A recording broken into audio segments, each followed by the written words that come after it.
Sarap guys. Adobong pusit. Ang ulam namin.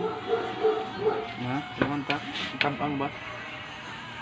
Sarap ang adobong pusit. Tampang?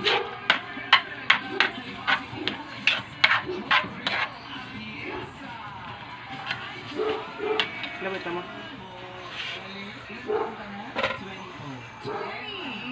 Mukhang masarap.